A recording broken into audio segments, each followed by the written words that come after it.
آپ کا انتقال حضور کے اس دنیا پہ قدم رکھنے سے پہلے ہی ہو گیا تھا. ابھی شکم مادر میں تھے کہ حضرت عبداللہ کا انتقال ہو جاتا ہے. در یتیم پیدا ہوئے. 6 سال کی عمر میں ابوا کے مقام پر ریت کے ٹیلے آئے تو وہاں سیدہ آمنہ کی طبیعت خراب ہو گئی اور پھر لمحے بھی زندگی کے آخری ہیں. سیدہ آمنہ نے محسوس کر لیا کہ یہ میری آخری سانس ہے. سیدہ پاک نے حضور کے سر پہ ہاتھ رکھا اور روتے ہوئے کہا کہ بیٹا ہر نئی چیز نے پرانا ہو جانا ہے، ہر باقی نے فنا ہو جانا ہے. میں بھی جا رہی ہوں وذکر باق وولد طہرا، لیکن میرا ذکر نہیں مٹے گا، اس لیے کہ تیرے جیسا ستھرا بیٹا چھوڑ کے جا رہے ہیں. یہ آخری لفظ تھے سیدہ پاک کے کہ سیدہ آمنہ سلام اللہ علیہا کا انتقال ہو گیا.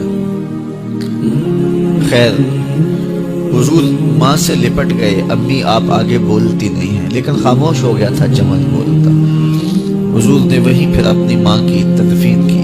تدفین کے بعد ام ایمن کے ساتھ سواری پر بیٹھ جاتے ہیں اور چمٹ جاتے ہیں ام ایمن کے ساتھ، اور وہ جا کے حضرت عبد المطلب کے سپرد کر دیتی ہیں. تو حضرت عبد المطلب حضور کو آغوش میں لے کے بڑا روئے اور ام ایمن سے کہا کہ میرے اس بیٹے کا تم نے خاص خیال رکھنا ہے. اور پھر انہوں نے اتنا خیال رکھا کہ میرے حضور فرمایا کرتے تھے ام ایمن میری ماں کے بعد میری ماں ہے. 2 سال کے بعد حضرت عبد المطلب کا بھی انتقال ہو گیا. ابن حشام کے یہ لفظ سینہ چیرتے ہیں کہ جب امیر قریش کا جنازہ اٹھا تو سارا مکہ جنازے کے لیے امڑ آیا، لیکن لوگوں نے 8 سال کے ایک بچے کو دیکھا جو دیواروں سے لپٹ لپٹ کے رو رہا تھا. آج یہ سہارا بچھ گیا تھا. پھر چچا کی کفالت میں آئے. پھر ایک وقت آیا کہ وہ بھی اس دنیا کو چھوڑ گئے، اور اسی سال حضور کی اہلیہ کا انتقال بھی ہوا، اور اس سال کا نام عام الحزن، دکھوں کا سال رکھا.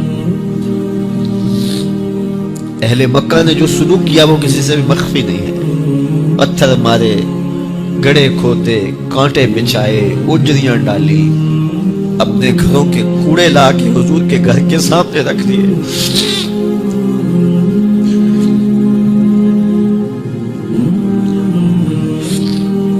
کس چیز کی سزا دے رہے تھے میرے حضور کو؟ میرے حضور علیہ السلام نے پھر طائف کا سفر کیا کہ شاید وہ لوگ میری بات کو سن لیں، لیکن انہوں نے جو دردناک سلوک کیا وہ بھی تاریخ کا ایک انتہائی دردناک باب ہے. انہوں نے اوباشوں کے ہاتھوں میں پتھر دیے اور جس راستے میں میرے حضور نے گزرنا تھا ان کو اس راستے پہ کھڑا کر دیا اور کہا ان پہ سگ زدی کرو، اور وہ آقا کریم پہ پتھر مارتے، حضور کے پاؤں پہ پتھر مارتے. آقا کریم علیہ السلام پاؤں اٹھاتے تو وہ دوسرے پاؤں پہ مارتے. پھر حضور شدت درد سے بیٹھ جاتے تو ان کے 2 گھونڈے دائیں بائیں سے آگے بڑھتے اور حضور کو کندھوں سے پکڑ کے اٹھاتے، پھر سنگ باری کرتے.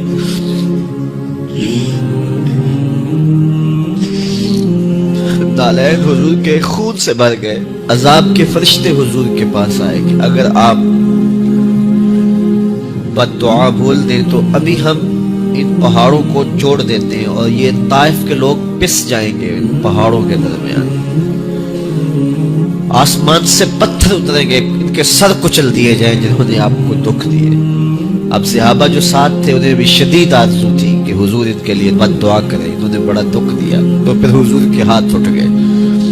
صحابہ کا خیال یہ تھا کہ ابھی حضور کی زبان کھلے گی اور بد دعا کے لفظ نکلیں گے اور یہ پیس دیے جائیں گے، لیکن جب وہ لب کھلے، وہ پتلی پتلی گلے قدس کی پتیاں، وہ لب ہائے دور جب کھلے تو لفظ کیا تھے؟ اے اللہ میری قوم کو ہدایت دے دے.